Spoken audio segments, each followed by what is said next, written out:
Yes, halo, assalamualaikum warahmatullahi wabarakatuh.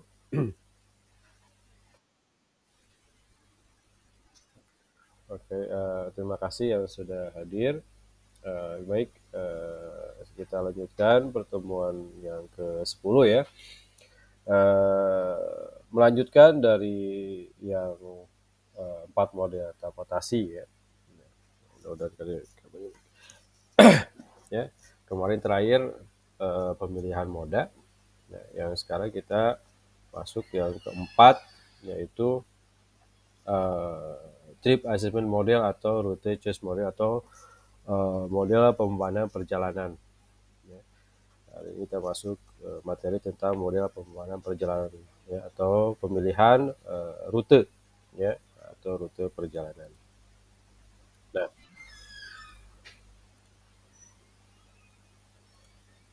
Nah, apa sih definisi atau pengertian dari apa pembebanan perjalanan gitu ya.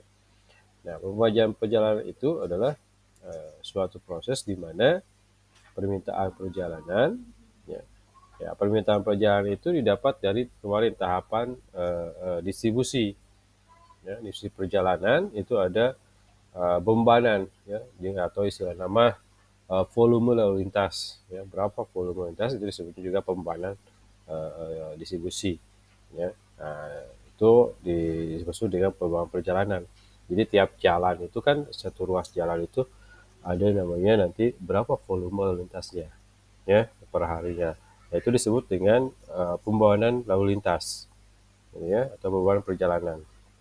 Nah, dibebankan ke rute jaringan jalan yang terdiri dari kumpulan ruas-ruas jalan. Ya, jadi satu ruas jalan beban volume lalu lintasnya sekian, beban perjalanannya sekian, ini beban perjalanan sekian satu ruas jalan tersebut misalkan ya. Nah, itu adalah definisi dari pembebanan perjalanan. Nah, apa sih tujuan dari pembebanan perjalanan? Ya tentunya dari untuk pembebanan rute ini tujuannya adalah untuk mendapatkan arus di ruas jalan dan atau total biaya perjalanan dalam jaringan yang ditinjau. Ya. Jadi, nah, untuk yang rute ini atau pemilihan rute ini nanti berhubungan dengan namanya arus, arus perjalanan dengan biaya perjalanan. Ya. Nah, jadi pemilihan rute atau istilah nama jalan, ya, kan ada istilah namanya banyak jalan menuju Roma. Nah, itu ada masih banyak rute atau jalur gitu ya yang dipakai untuk menuju Roma misalkan gitu ya. Jalur kemana, kemana, kemana. Nah, itu di setiap jalurnya itu ya tentunya ada arus perjalanan atau di mana ada distribusi perjalanan dengan pembebanan perjalanan dalam satu ruas jalan tersebut. Ya. Tentunya persepsi orang ya, dalam melakukan perjalanan itu ada prinsip namanya biaya perjalanan. Ya. Jadi kalau kita gitu ya mana-mana tentunya kita lebih mending mana yang lebih irit gitu ya dari segi pembiayaan persepsi orang-orang seperti itu gitu ya daripada misalnya lebih biaya transportasinya lebih tinggi kan lumayan gitu ya betul. Nah, itu biaya perjalanan ya itu biaya perjalanan. Jadi orang akan memilih pemilihan rute itu nanti berdasarkan biaya dari perjalanan gitu ya.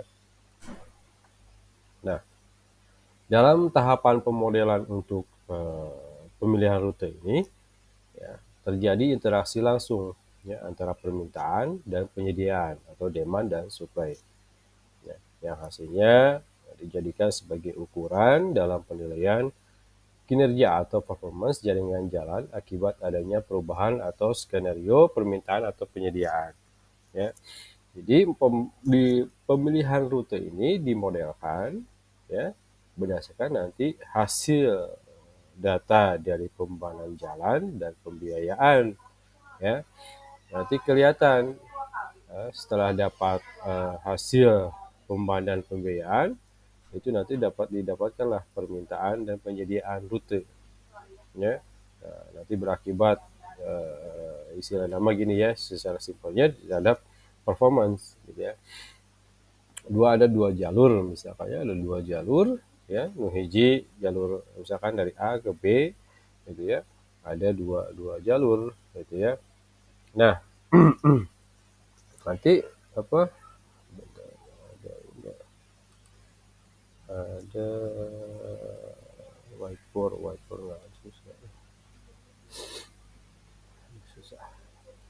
Nah, nanti jadi istilah nama ada dua jalur ya, misalkan ini jalan A, ini jalan B, gitu ya. Ini zona A, zona B. Ini ada dua jalur misalkan, jalur satu, ini jalur dua misalkan ya. Nah, jadi jalur satu juga ke jalur dua, rutenya jalur satu dia pembawaannya misalkan jalannya 500 ya. Ini yang di bawah jalur 2 1000 ya. Terus jaraknya gitu ya. Ya ini jaraknya 3 km, ya ini cuman 2 km gitu ya. Nah, nanti ada pemilihan rute mana ya yang diakibatkan dari penyediaan dan suplai. Ya, permintaan dan suplai ya. Nah, jadi ada skenario tuh ya dari kinerja. Bagaimana daripada akhirnya orang jadi jalur pendek tapi macet ya, itu pengaruh terhadap nanti itu ya performance atau kinerja dari ruas jalan tersebut. Lebih baik ke jalannya lebih panjang 3 km tapi pembaiknya lebih kecil atau arusnya itu lebih kecil ya dibandingkan jalur yang kedua itu nyampe 1000 itu perjalanan atau pembanan ruas jalannya ya. Nanti dibandingkan dengan reduksi biaya. Nah, nah itu skenario nanti dipemodelkannya seperti apa gitu ya definisinya. Jadi nanti berdasarkan apa interaksi langsung terhadap pengguna dari rute-rute tersebut gitu ya. Nah, untuk struktur pemilihan rute ya, tentunya ini sudah dijelaskan sebelumnya. Ada matrik asal tujuan ya, asal tujuan ya, permintaan, kemudian jaringan atau penyediaan ya. Ada zona A, B, C, D, E misalkan ya, tujuan dan permintaan.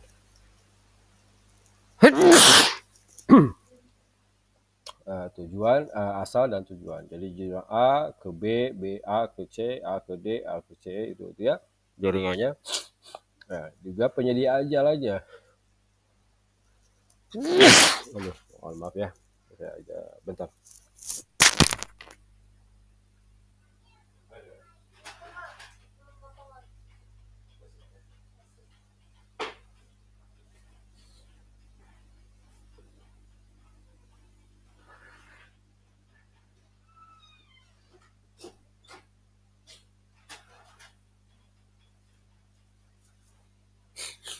Ada. Nah, sudah. Ada. Nah, dari matrik asal tujuan tadi ada namanya penyediaan jaringan atau jaringan jalannya gitu ya, atau rute prasarananya. Dari situ ada permintaan rute ya. Karena banyaknya yang bergerak dari zona A misalkan ke zona B, ke zona C gitu ya, maka perlu ada pemilihan rute ya. Mau rute jalan AB gitu ya, ini sudah dijelaskan sebelumnya itu, atau sampai ke C gitu ya, atau dari D dulu ke E baru ke C gitu ya. Itu udah di slide sebelumnya sudah saya jelaskan. Nah, itu ada pemilihan rute ya. Nah, kriteria apa dia memutuskan suatu pemilihan rute tersebut? Nah, itu tentunya dari persepsi orang-orang, beda-beda orang ya. Nah, pasti ada beberapa kriteria atau istilah nama syarat-syarat ya kalau kita memilih rute ini. Kenapa kok memilih rute iya gitu kan, kieu jalannya. Nah, si kunaon pakai jalan kadinya itu, tapi tujuannya sama itu ya, asal tujuannya sama tapi nanti berbeda-beda. Oh, alasannya mana nama jalan kadinya teh kieu, oh itu jalan gitu ya. Jadi ada beberapa kriteria. Nah, dari pemilihan rute ini ada namanya nanti arus dan total biaya perjalanan ya. Jadi rute A, B, rute C itu pembalannya berapa arusnya, ya, pembalan jalannya, kemudian dari total biaya perjalanan. Nah, yang kita nanti dimodelkan adalah ini, ya, nanti berapa nanti arusnya dia atau total biaya perjalanannya, ya, dari suatu pemilihan rute ini, gitu. Nah, nah tadi saya sebutkan ada beberapa kriteria orang untuk pemilihan rute atau pemilihan jalan, ya, tujuan misalkan, ya. Yang pertama, ya, waktu tempuh, gitu ya. Ini yang sering kita ini adalah waktu tempuh, ya. Kriteria pertama waktu tempuh. Nah, itu sangat efektif apalagi yang orangnya mobile, ya. Pemilihan waktu tempuh, ya, mana yang tercepat, gitu ya, sampai tujuan, ya. Di Jakarta itu kan, misalkan di Jakarta gitu ya, itu ada beberapa jaringan jalan, gitu ya, ada beberapa yang memang sering macet rute jalannya, nanti mana yang jalan yang memang memiliki waktu tempuh, karena waktu tempuh itu sangat diperlukan di Jakarta, di kita juga sama, karena memang pergerakan orangnya itu sangat cepat mobilenya, gitu ya. Maka diperlukan memang suatu rute yang memang memerlukan suatu kecepatan untuk waktu tempuhnya. Makanya dibuatlah Transjakarta, gitu ya, MRT, gitu ya. Yaitu untuk memangkas waktu tempuh. Itu ada juga sekarang kan yang paling rame dibikinlah satu rute Jakarta Bandung, ya, dengan kereta api cepatnya, gitu ya. Nah, itu kan waktu tempuhnya bisa sampai 30 menit Jakarta Bandung, gitu ya, dengan kecepatan sampai 135-140 km per jam, gitu ya. Nah, itu dipersingkat tuh. Yang dulunya misalkan kita pakai konvensional mobil jalan tol dari Bandung ke Jakarta hanya misalkan 2 jam, gitu ya, 2,5 jam, itu 3 jam. Nah, itu bisa ditempuh dengan kereta api cepat, ya, bisa sampai 30 menit. Nah, itu waktu tempuh kemudian rutenya. Yang kedua, jarak tadi, ya. Nah, tentunya waktu tempuh ini berbanding dengan namanya jarak, gitu ya. Nah, semakin dekat jarak, gitu ya, maka mungkin waktu tempuhnya semakin sedikit, tanpa mengesampingkan dulu adanya kemacetan, gitu ya. Nanti ada model lagi, ya. Jadi ada beberapa model yang menyampingkan kemacetan. Jadi pemilihan rute tapi tanpa mengabaikan namanya yang kemarin all nothing, ya, saya pernah jelaskan dulu all nothing. Jadi dia mengabaikan dulu tentang kemacetannya. Jadi diambil dulu jarak yang terpendek, gitu ya, dengan waktu tempuh yang sangat pendek juga. Nah, kemudian yang ketiga, kombinasi waktu dan jarak. Nah, itu ya, saya sudah sebutkan waktu dan jarak. Maka semakin jaraknya panjang, maka juga waktunya juga semakin panjang juga, gitu ya. Kalau jaraknya pendek, maka waktu juga akan semakin pendek. Itu berbanding nanti dari segi menyampingkan dari tadi prinsip kemacetan tadi, gitu ya. Yang keempat, ada biaya dalam bentuk uang tentunya, ya, atau biaya transportasi. Nah, kalau orang yang pas-pasan mungkin ya akan milih-milih, gitu ya. Sekarang gini, contoh saya, gitu ya, dari Cianjur mau ke Bandung misalkan, gitu ya, gitu ya. Kalau naik transportasi umum, gitu ya, mahal, gitu kan, gitu ya. Kemudian transportasi umum pakai travel misalkannya, sekali naik bisa 60.000, pakai motor cukup 15.000, gitu ya. Nah, cukup 15.000 udah nyampe, gitu ya. Walaupun nanti ada perbedaan rute yang travel masuk ke tol, yang kita motor misalnya lewat Cimahi, gitu ya. Nah, itu kan perbedaan rute nantinya, gitu ya. Tapi memang itu adalah pemilihan rutenya, gitu ya. Nah, itu berdasarkan nanti uang, nanti dipikir-pikir dulu dalam bentuk uangnya. Yang kelima adalah rambu lalu lintas. Nah, ini juga di Indonesia ada beberapa kriteria ya rambu lintas. Kadang ada satu rute, satu ruas jalan itu bisa ada pembatasan, gitu ya, pembatasan dari satu ruas jalan. Misalkan satu ruas jalan tersebut tidak boleh misalkan beban kendaraannya tidak misalkan lebih dari 8 ton, misalkan gitu ya, atau misalkan berapa ini, terus motor tidak boleh masuk, misalkan gitu ya. Nah itu satu rambu lintas. Atau misalkan jalan satu arah, ya ruas tersebut adalah jalan satu arah sehingga orang harus muter dulu, gitu ya. Nah itu juga faktor kriteria dalam pemilihan rute, yaitu rambu lalu lintas.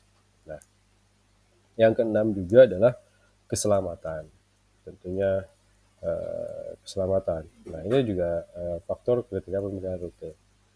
Ya, apalagi ya sekarang banyak tuh ya jalan-jalan sepi, pemilihan rutenya jalannya masih sepi tuh ya.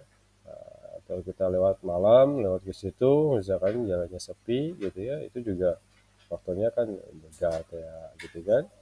Nah itu juga faktor kriteria ya menilai orang misalkan orang kerja malam gitu ya, sampai malam. Nah, pulang lewat ya yang terpendek memang jalurnya sepi. Ada yang terpanjang tapi jalurnya rame. Nah, lebih mana gitu kan? Nah, lebih baik jalurnya lebih rame dari panjang gitu ya. Itu juga satu kriteria supaya selamat lah di jalannya daripada orang dibegal, motor lengit gitu kan. Ya, kan selamat. Nah, itu salah satu pertimbangan dalam pemilihan rute gitu ya. Nah, kemudian yang ketujuh juga jumlah persimpangan. Nah, itu juga pengaruh ya, karena persimpangan itu juga nanti menghambat terhadap waktu tempuh, gitu ya. Kalau terlalu banyak persimpangan, gitu ya, itu juga sangat berpengaruh nanti terhadap waktu tempuh, ya. Apalagi lampu merah yang di Muhammad Toha gitu ya, di Bandung tuh ada sampai 150 detik gitu ya. Itu bisa sambil satu batang rokok sudah bisa habis gitu sambil nungguan lampu merah gitu ya. Itu juga kan persimpangannya banyak tuh gitu ya.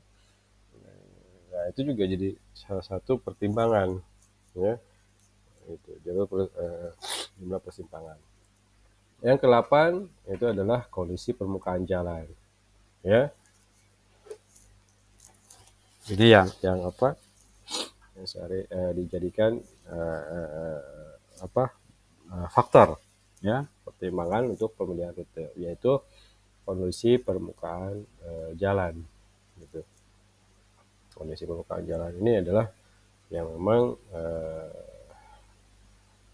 sebagai pertimbangan ya. Embung orang jalan rusak gitu lagi, apalagi motor orang atau kendaraan orang gitu ya, bagus gitu ya, kalau kita ganti shock breaker jalannya butut gitu ya, bocor deh gitu kan. Nah itu juga mungkin satu pilihan, kecuali memang tidak ada jalur alternatif yang lain yang lebih bagus ya, maka paksa harusnya jalur eta gitu ya.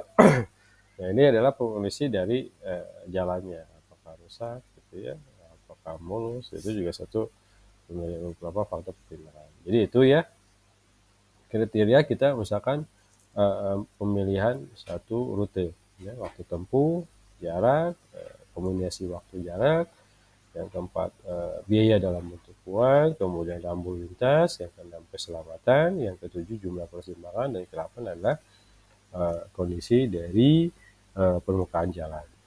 Gitu. Nah, untuk tingkat penyadaraan ya, jadi tentunya dari prinsip pemilihan rute itu kita modelkan dengan model sederhana ya, model sebagai usaha untuk menggambarkan fenomena tertentu ya, tidak terlepas dari asumsi penyederhanaan ya. Penyederhanaan itu istilahnya ya, orang menjadikan karena kia orang lewat ke dia orang lewat ke dia karena kia, oke karena kia, itu adalah konsep-konsep model siap sederhana. Nah, hasil penyederhanaan itu berupa komponen pemodelan, pembentukan, lalu lintas sendiri. Ada beberapa spesifikasi.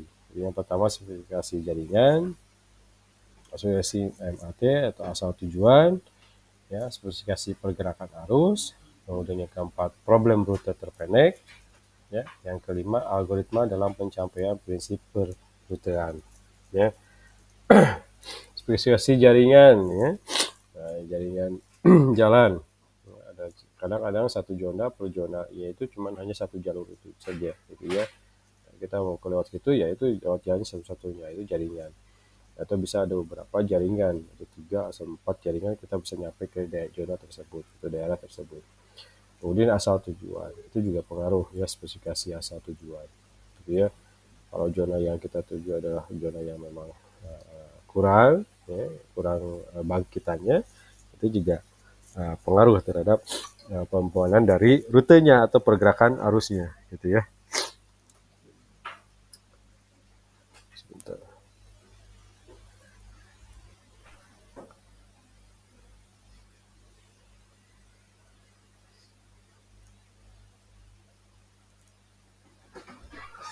Nah,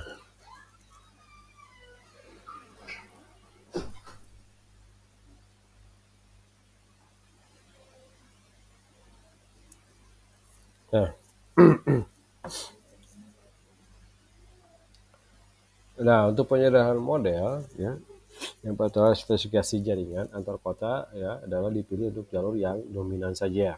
Ya, jadi kalau misalkan kayak penyederhanaan model misalkan dari Cianjur ke Sukabumi gitu ya, maka yang diambil hanya jalur yang dominan sering banyak dipakai ya. Ya, jalur utama kan cuma satu gitu ya, jalur utama hanya lewat Geprong, Cimangkok gitu ya. Nah itu kan jalur utama ya antar kota ya, itu satu jalur itu. Walaupun memang ada yang lewat atas, misalkan dari Cimangkok itu ke arah di atas Geprong lewat atas ya, lewat ke daerah atas Cugenang itu tembusnya. Nah itu bisa gitu ke Cianjur gitu ya. Kemudian spesifikasi asal tujuan itu lebih ditentukan oleh panjang perjalanan atau trip length ya. Jadi asal tujuan itu memang kriterianya atau penyelamatannya itu adalah berdasarkan nanti panjang perjalanan, kemudian dianggap di daerah kajian dan biasanya dianggap tetap ya sepanjang periode selang peninjauan. Memang biasanya panjang perjalanan dianggap dianggap tetap ya karena jaringan-jalannya sudah ada ya pasti sudah ada namanya jaringan jalannya gitu ya, atau panjang jalannya gitu ya, atau panjang perjalanan jalannya. Nah, spesifikasi pergerakan arus bisa diwakilkan dari atribut yang paling sederhana sehingga yang rinci ya, jika hanya ruas saja yang disertakan cukup gunakan kurva biaya arus sederhana dalam penentukan biaya perjalanan. Jadi ada pemodelan yang lebih sederhana, yang misalnya sederhana, nanti ada kurva di mana ada biaya arus gitu ya. Semakin tinggi arus, ya maka semakin biaya juga semakin naik gitu ya. Arus semakin sedikit, biaya tambah juga semakin rendah ya. Nanti ada ini. Nanti kita next selanjutnya kita studi kasus ya tentang kurva biaya arus sederhana ini. Nah ini ya, ini maksud pemilihan rute. Ini kan dari A ke B ada beberapa rute kendaraan. Ini jalur terpanjang ya 4 sampai 4.000 kendaraan per jam. Jalur yang satu ini di 1.500 kendaraan per jam. Ya. Nah, kita mau berangkat dari A ke B. Mana yang pilih? Yang akan kita pilih rute 1 kah atau rute 2? Nah, nanti berdasarkan kriteria tadi pemilihan rute ya. Nah, ada nih ya, waktu tempuh, jarak, kombinasi, biaya dalam bentuk uang, rambu lalu lintas, keselamatan, juga persimpangan, kemudian kondisi permukaan jalan, gitu ya. Nanti arusnya berapa? Ini arusnya kapasitas si jalan tersebut adalah 4.000 kendaraan per jam. Kapasitas dari rute 1 hanya 1.500 kendaraan per jam. Nah, nanti dicek lagi pembebanan jalannya ya, sudah tinggi atau enggak. Kemudian jaraknya ya, terus biayanya, kemudian jalannya bagus atau tidak. Itu adalah salah satu indikator di mana kita akan memilih suatu rute pemilihan model pemilihan rute.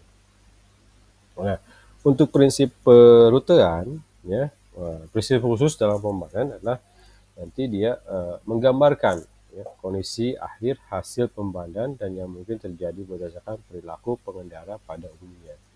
Ya. Sebagai kita pengendara juga sudah mengetahui lah ya, kalau kita berkendara secara kita berkendara pakai motor, pakai mobil gitu, pasti kita akan pilih-pilih gitu ya, pilih-pilih rute ya. Nah, berdasarkan nanti kriteria tadi, orang mah lebih dekat ke dia gitu jalannya ke dia gitu ya. Nah, itu adalah beberapa apa perilaku pengendara pada umumnya. Nah, menurut prinsip Wardrop ya, berdasarkan prinsip Wardrop tahun 1956, dia mengungkapkan ada dua prinsip. Yang pertama yaitu user equilibrium atau UA, di mana UA ini adalah waktu tempuh di semua rute-rute yang akan dipilih adalah sama, ya, dan lebih singkat dari yang mungkin dialami oleh pengendara melalui rute yang tidak terpilih. Tidak seorang pengendara pun dapat mengurangi waktu tempuhnya dengan merubah pilihannya.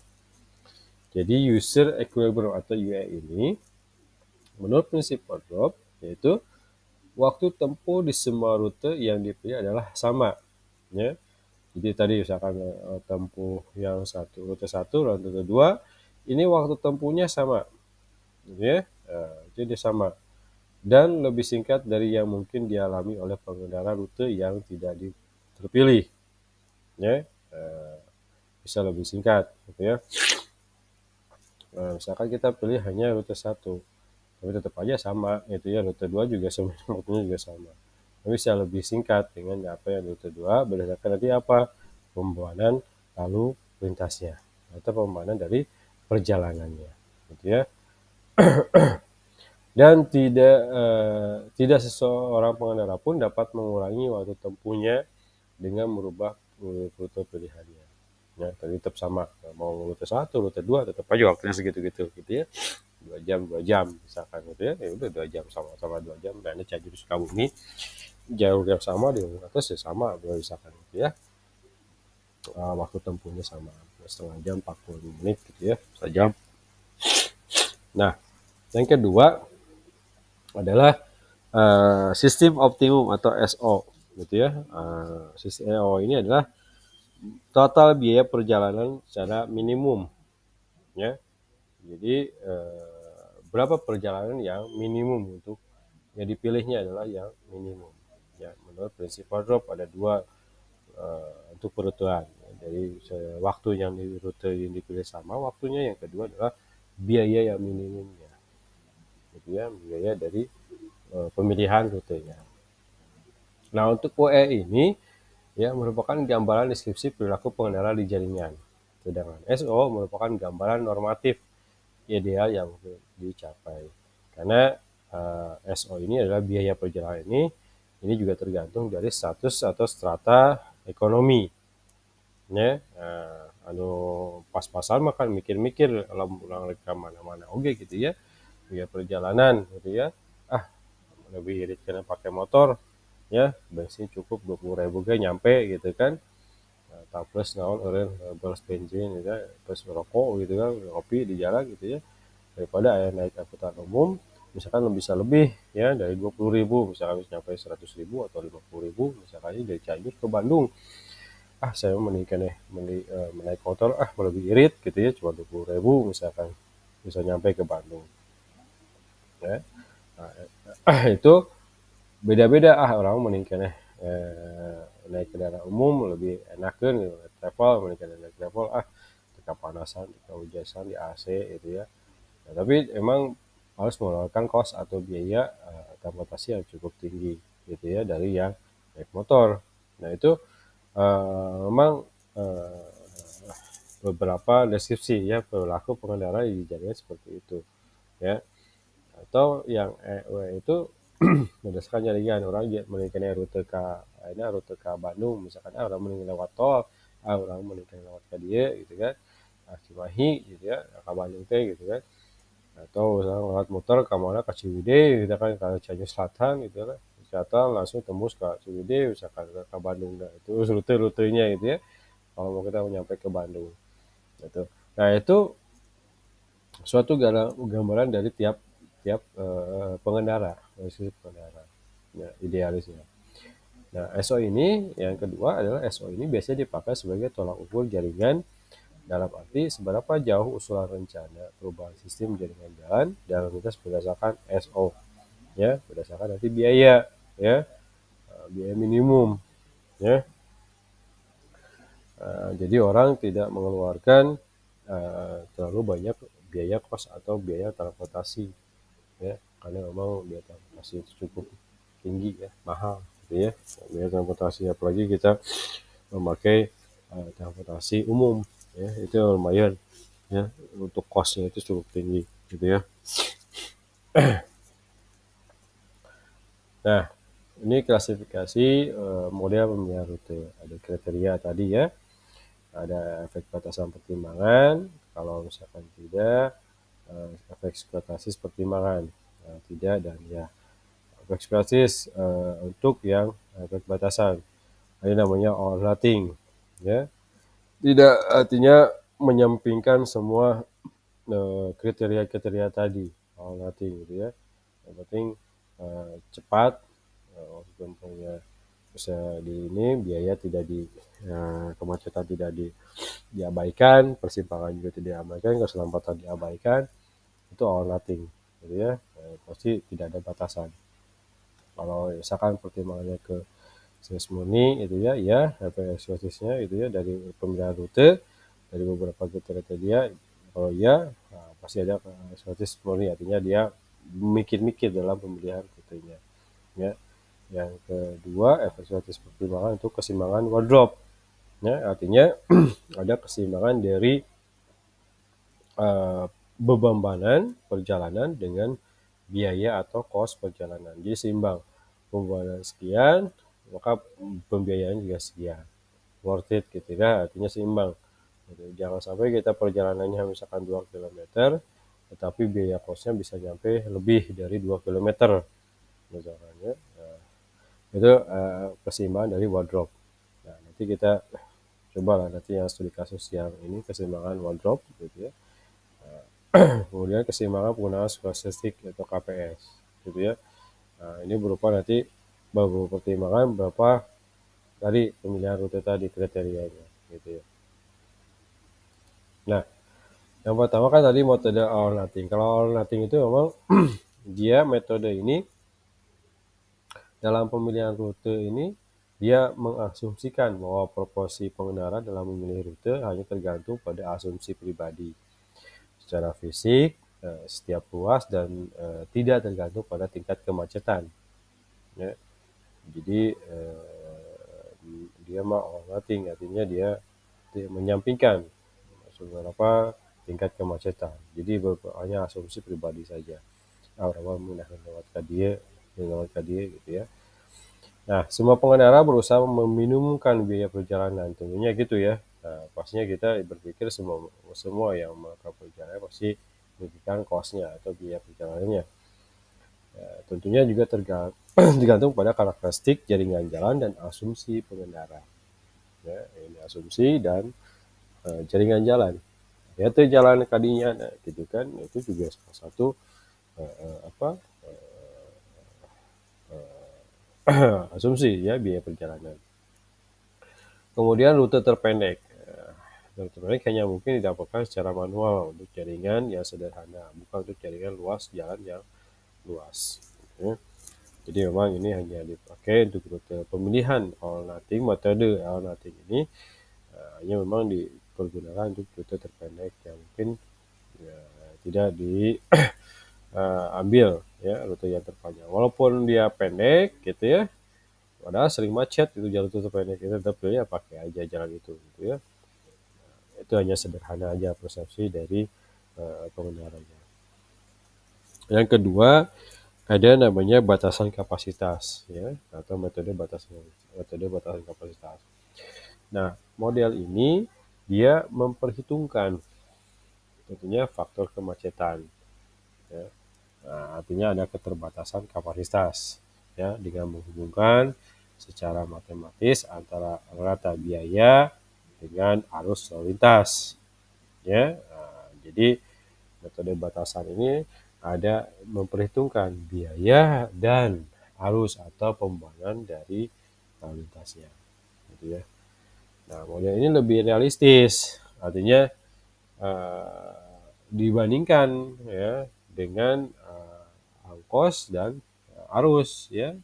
Pengaruh kecepatan dalam persamaan ongkos arus biasanya digambarkan dengan naiknya ongkos sesuai dengan peningkatan arus, gitu ya. Jadi biaya itu akan naik kalau memang arusnya cukup tinggi jalur tersebut, karena permintaan pembebanannya itu tinggi, gitu ya. Maka biayanya juga nanti akan lebih meningkat lagi, gitu ya. Jadi misalkan kita mau karena memang biaya transportasi kan cukup tinggi, kita mau ke misalkan dari Jakarta, dari Cianjur ke Bandung, dari ke Jakarta tadi, gitu ya, ongkos, gitu ya. Jadi memang banyak tuh ya, terutama pergerakan pembangunan jalur antara Cianjur Bandung itu cukup tinggi ya sekarang, gitu ya, karena memang banyak yang bekerja, banyak mahasiswa, apalagi weekend, gitu ya, banyak yang pengen berlibur ke Bandung, dari Cianjur ke Bandung, atau yang dari Bandung pulang ke Cianjur, gitu ya, itu cukup tinggi. Nah, itu dari situ lihat dari orang, persepsi orang, gitu ya. Orang mau milih mana, kendaraan pribadi berupa motor, kendaraan mobil, atau misalkan kendaraan umum, bisa bus, bisa travel. Nah, itu ongkos. Nah, otomatis dilihat dari pembiayaan transportasinya. Jadi ada batasan dari situ. Nah, model yang ketiga adalah metode keseimbangan, gitu ya. Nah, metode keseimbangan ini menggunakan prinsip wardrobe. Nah, model ini menyertakan pengaruh kemacetan yang biasanya merupakan standar untuk mengevaluasi jaringan kota di dalam kemacetan, merupakan faktor penentu pengendara dalam memilih rute. Wardrobe. Jadi prinsip wardrobe dia memasukkan kemacetan tadi ya, penentu dari pemilihan rute ya. Mana baik orang masuk ke jalur anu macet, pasti orang mikir jalur anu lebih lancar, gitu kan. Daripada orang di macet lila-lila, gitu kan, mending orang ngambil jalur jauh ada tapi kosong, gitu ya, tapi tetap waktunya juga nanti akan sama, gitu ya, istilahnya mah iya macet sekian jam, orang ke rute belah dia ya bisa nyampe ke sana sekian jam, gitu ya. Dan itu juga waktu ya, itu juga sangat pengaruh nanti untuk model yang keseimbangan tadi. Nah, pada kondisi tidak macet, setiap kendaraan berusaha meminimumkan biaya perjalanannya dengan beralih menggunakan rute alternatif, gitu ya. Nah, jika tidak satu pun pengendara dapat mengecilkan biaya, maka sistem dikatakan mencapai kondisi keseimbangan. Artinya, pada kondisi tidak macet, jalan satu ruas jalan tersebut tentunya ada beberapa rute tuh, misalkan rute 1, rute 2. Dua-dua rute ini tidak dalam keadaan macet. Ya, kalau yang pertama tadi wardrobe itu memasukkan prinsip kemacetan, jadi misalkan arus yang jalur 1 tadi dia macet, ya, tapi jalur 2 dia tidak macet, maka orang pasti akan milih yang tidak macet, karena dari segi apa, kos dan biaya juga sama, ya, apalagi macet. Ya, biaya bensin itu kan lumayan, kalau pas orang macet tuh kan hurung wae itu mesin itu, ya itu juga nyala. Kalau ini kan nyala mesin tapi dia jalan, gitu ya. Nah, waktunya juga sama, dia waktu di situ nunggu kemacetan dengan waktu kita berjalan ke rute yang berbeda itu juga sama. Nah, itu salah satu untuk prinsip yang waduk tadi. Kalau yang tidak macet, kalau dua rute 1, rute 2 itu tidak macet, misalnya, itu nanti meminimumkan biaya perjalanan dengan beralih menggunakan jalur alternatif. Nah, jika tidak satupun pengendara dapat memperkecil biaya, jadi tetap ya, walaupun kita mau memilih rute 1, rute 2, misalkan kita memilih hanya rute 1, gitu ya, rute yang tidak dipilih, gitu ya, tetap biaya atau kalau kalau pemilihan kita rute 1 itu, misalkan rute 1, rute 2, itu tidak macet dua-duanya dengan waktu yang sama, gitu ya. Ya. Nah, tapi waktu itu kita milih ke jadi zona A ke B memilih rute 1, dah kita sudah memilih rute satu itu tersebut, kos atau biayanya tidak sampai turun, artinya asalnya misalkan dari segi tadi kemacetan menghabiskan bensin misalkan 50.000 ya dari kos biaya transportasinya. Pas ke tidak macet gitu ya, nah, tetap gitu ya, tidak memperkecilkan, misalkan bisa nyampe 30.000 bensin gitu ya. Kalau tidak sampai ke memperkecil ongkos bensin, misalkan kita konsumsi bensin hanya misalkan 30.000 ya, maka sistem itu dikatakan mencapai keseimbangan. Kalau misalkan hanya kalau mau macet, walaupun tidak macet, bensinnya tetap aja 50.000 misalkan. Berarti itu sudah mencapai keseimbangan ya. Mau macet jalan tersebut, mau tidak macet tetap ongkos bensin mah 50.000 misalkan. Itu sudah mencapai keseimbangan. Itu disebut wardrobe tadi, prinsip keseimbangan. Ya. Jadi nggak ada perbedaan mau macet ataupun tidak macet, kosnya sama.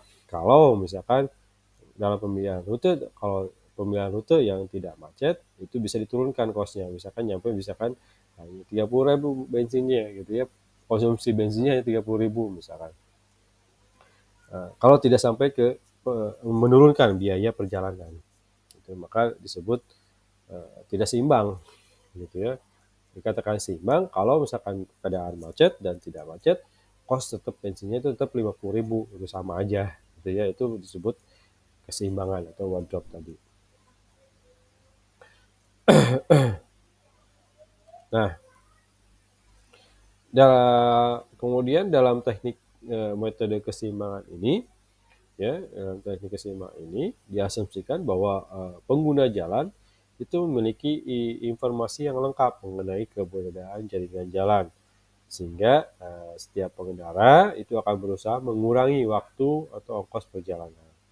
Ya, tentunya kalau kita sering ya lewat rute tersebut, pasti kita punya argumentasi atau asumsi gitu ya. Kenapa kita milih rute ini? Kenapa kita milih rute ini? Misalkan waktu kita macet, orang mau jalan dia gitu kan. Itu adalah beberapa asumsi pengguna informasi, ya asumsi dari penggunaan jalan, gitu ya.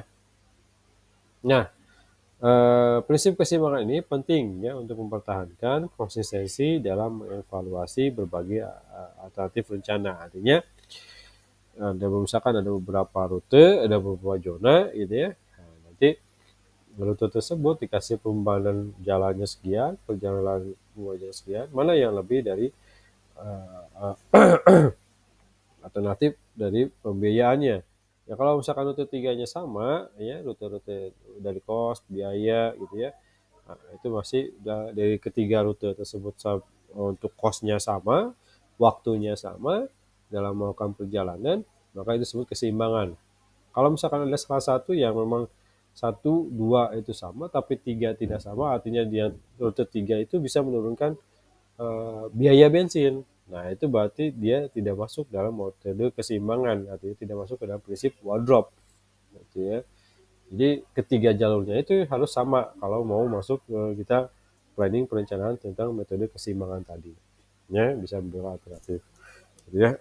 Itu kalau nanti dilihat dari pembangunan jalannya, nanti berdasarkan nanti hasil dari survei bangkitan tadi gitu ya, bangkitan arus perjalanan. Nah, yang terakhir ada metode stokastik ya. Stokastik ya. Nah, stokastik ini mode yang lebih realistis. Ya, adalah metode banyak rute yang memperhitungkan penyebaran arus ke rute dengan mempertimbangkan kecenderungan pengendara dalam memilih rute. Ya, artinya ini lebih realistis di jalan. Ada beberapa berdasarkan data-data pembanan atau penyebaran arus setiap rutenya ya. Nah, dalam metode keseimbangan pengendara memiliki informasi yang lengkap ya sehingga dapat membuat keputusan 100% tepat, sedangkan dalam metode stokastis ini diasumsikan bahwa persepsi pengendara tentang ongkos perjalanan terdistribusi menurut standar distribusi peluang atau probabilitas tertentu ya. Peluang-peluang jadi berdasarkan asumsi ya. Kita sering juga gitu kan, orang mah lebih lewat ke dia sehingga nama lebih irit gitu kan, gitu. Misalnya Google Map hanya misalkan jaraknya sekian kilo, lalu ke dia jaraknya seberapa kilo gitu ya. Nah, tidak diasumsikan itu. Jadi hanya asumsi-asumsi yang untuk metode stokastik ini ya.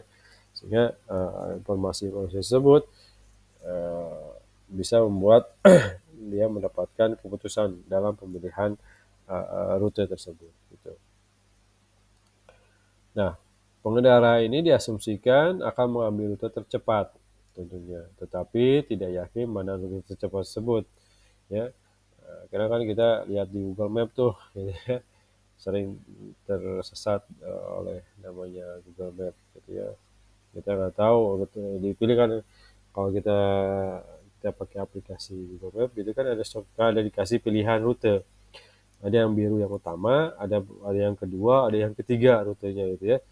Nah, itu kan ada dikasih pilihan tuh Google Map tuh. Kalau misalkan tujuan ke dia, bisa ke dia jalannya, bisa ke dia gitu kan. Itu kan Google Map tuh. Ya, udah rute. Itu juga sama gitu ya.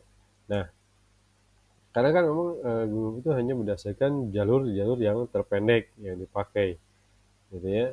Tidak memakai jalur yang cepat. Tanpa menyampaikan nih apakah sering macet atau tidak, yang penting udah dibikin rute gitu kan.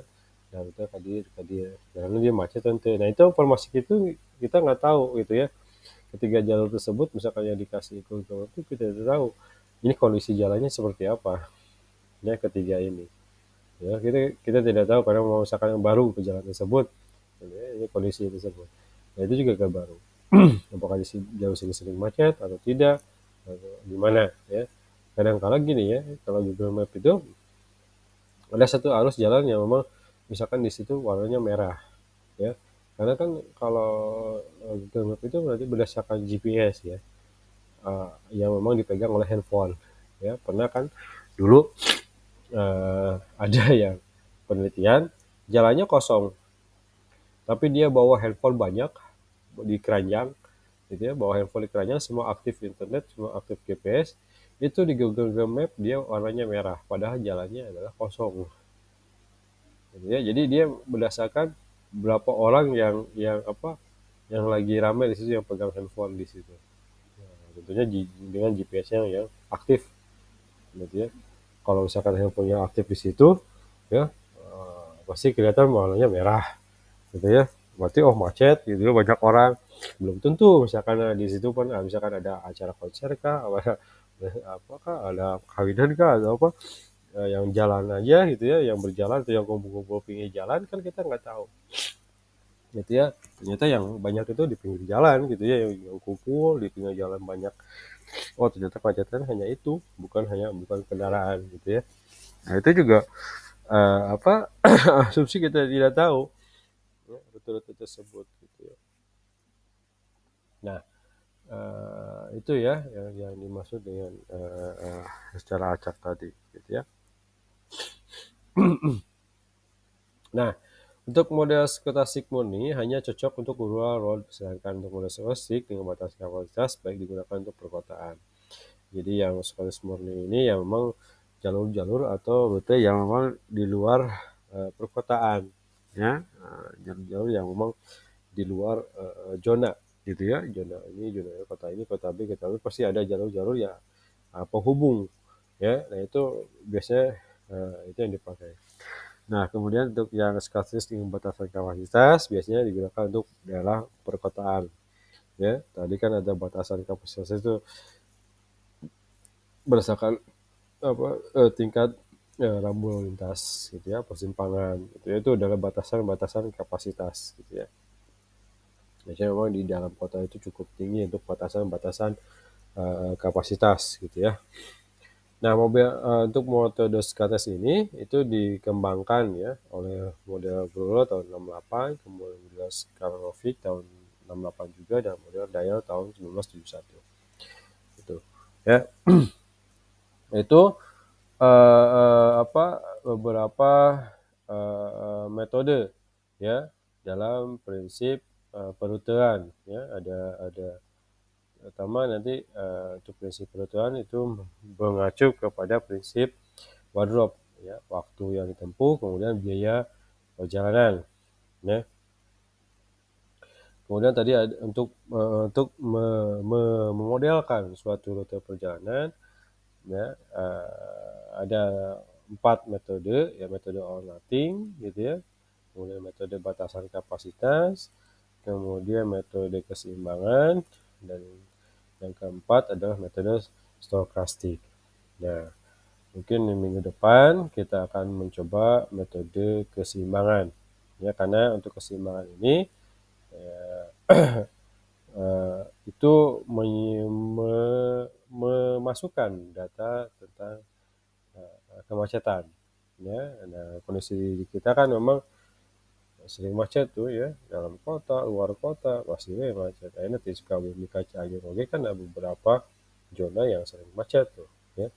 Misalkan saya dari Cianjur mau ke Sukabumi, gitu ya. Pertama, gitu ya, dari Warung Kondang, gitu ya, itu sudah mulai macet.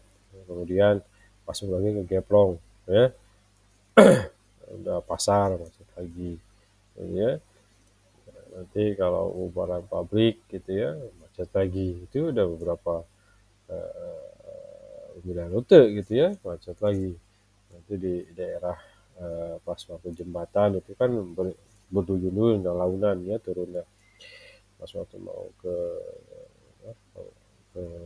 jembatan perbatasan itu ya, ada lagi gitu ya macetan di situ. Biasanya nunggu turun truk ya, kalau masuk ke jembatan itu kan lumayan lama ya, juga salah satu indikator kemacetan juga.